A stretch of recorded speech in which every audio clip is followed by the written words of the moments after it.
Let me just say on the dollar, I don't usually comment on the dollar. It is the Treasury's policy.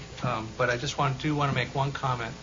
During this crisis in 2000, especially last fall, 2008 into 2009, something happened that was, I think, important to take note of here.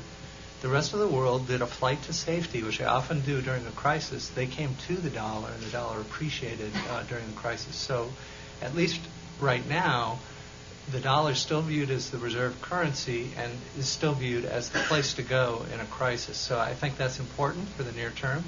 But ever since Nixon took us off the gold standard, the dollar has retained its reserve currency status, but that's basically given American politicians carte blanche to run these huge deficits, and it's allowed our economy to evolve on this unsustainable trajectory. But it's costing the world a fortune to subsidize our economy to the tune that they do, because they end up sending us all the stuff that they produce, which takes real labor and capital to make. They send us all this merchandise, and we just print paper and give it to them. And it's costing them a fortune to preserve the status quo. I think politically, some leaders maybe are afraid of what might happen in the transition away from a dollar-based monetary system, but ultimately it will happen. I think it will happen very soon. I think it may happen, but not very soon.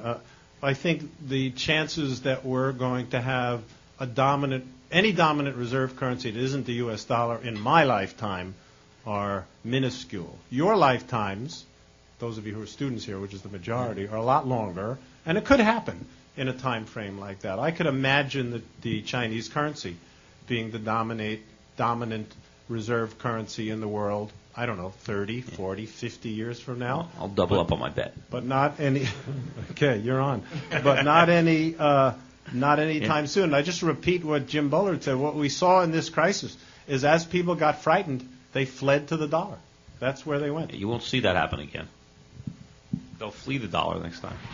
We have, since the catastrophe of the 1930s, learned some things, not as much as we'd like, about mitigating recessions. It's not an accident that we haven't had anything as nearly as bad as the 1930s, including this episode, though it would have been possible to make it a lot worse by tightening. This one is just getting started, remember. This one is finishing. You care to wager on that? Yes. Yes. What do you think we learned from the 1930s? What did the government do wrong or right in the 1930s? In your opinion? One prominent thing that the government did very wrong is the Federal Reserve sat back and allowed the supplies of money and credit to implode, with tremendous negative effects on the entire That's exactly economy. what it should have done. That's exactly what it shouldn't have done. Well, I think Sunday night, we're here at the Grand Hyatt in New York City with Peter Schiff, who was just on a panel, an extraordinary panel, with former Fed Vice Chairman Alan Blinder and the current St. Louis Fed President Jim Bullard. And Peter, you reiterated your standard views that we don't need the Fed, that the government policy has caused all this crisis. How do you think this played with the students here?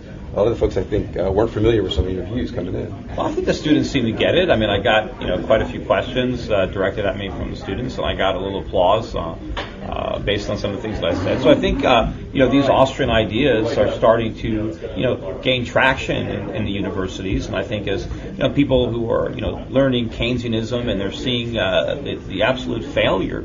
They're learning about alternative opinions, and the Austrian school, is the only one that makes sense because it's the only ones that got it right. They got it right in the Depression, and they're still getting it right. Right. Well, Alan Blinder said that laissez-faire economics has been damaged by the crisis that we've seen in the last few years, and your retort was that we haven't had enough of laissez-faire economics. And I agree that it's been damaged because it's been misunderstood. I think George Bush damaged it a lot by pretending to believe in it while he was governing another way. So just like during the 1930s, capitalism got a bad rap for all the damage that government did. It's like every time government policy interferes with capitalism and then it creates a problem, it's always capitalism that comes under fire, not the government interference that led to the problem. Right, and your point of view is that Obama and Bernanke are repeating the same mistakes as Greenspan and George W. Bush did, just on a much bigger scale. Yeah, so right.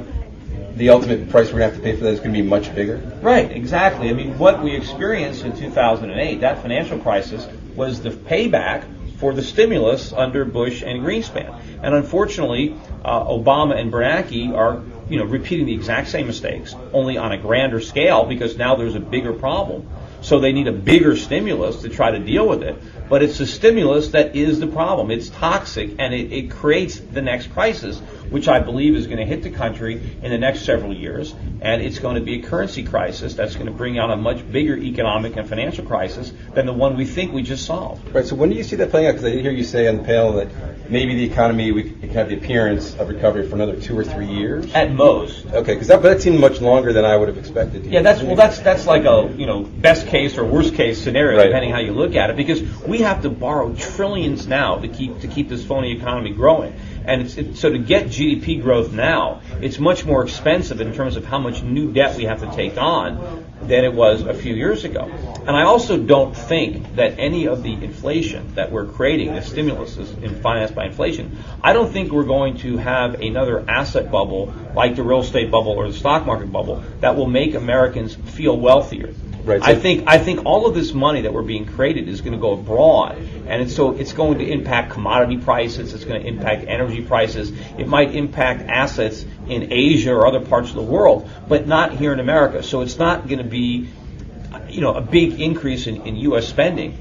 But we're not going to get the big contraction in consumption that we really need in order to rebalance our economy. Right, so you have to get some of your thoughts about what's happening in the markets right here. I'm getting a sense you think that the stock market could continue to levitate, for lack of a better word, from current levels? Is that I think that the stock market is reflecting the liquidity, and I think the stock market is rising from what was a very depressed level a year ago. And so, when measured against where it was, it's coming back. But, if you look at the price of the Dow Jones in terms of an ounce of gold, it's 9 ounces. I mean, the lowest it got was just under 8 ounces at the low. So we barely rallied. Right. In contrast to, in 2000, the Dow was worth 43 ounces of gold. So it's still way down. And it's my expectation that the price of U.S. stocks measured in gold will continue to decline for another 5 or 10 years. And maybe ultimately the Dow will be worth 1 ounce of gold, and that's still a rather substantial decline, about a 80+% decline from where we are now. What's going to happen nominally? What is the dollar value going to be? That's a much harder thing to figure out, because even though U.S. stocks will lose value, the dollar will lose even more value, and so on a relative basis, it looks like stocks are going up. But at a real basis, they're actually going down. They're just not going down as much as the currency in which we're pricing. Right. And short term, though, do you have any concerns that gold is crowded? It's a crowded trade. Everyone's short the dollar and long gold, and then maybe there's a bubble brewing in gold? No, not even close. Not even close. I mean, people have been asking me this question about gold for years. I started buying it in 1999, 2000, when it was below 300, and when it first got to 400 or 500, people were saying, "Is this a bubble?" Right. And I've been, saying, no, it's not even close. And so the same people who asked me if it was a bubble at 400 are still asking me now that we're closing it on 1200. And most of those people that are asking me if gold's a bubble still haven't bought any themselves. Right. I didn't ask you at 400. I was buying gold back then, but at 1150, is gold still a good buy? Yes, I think it's a great buy. I think it's going higher. It doesn't mean it can't go back down a little bit, but if you look at the recent actions by the Central Bank of India, they bought 200 metric tons off the IMF.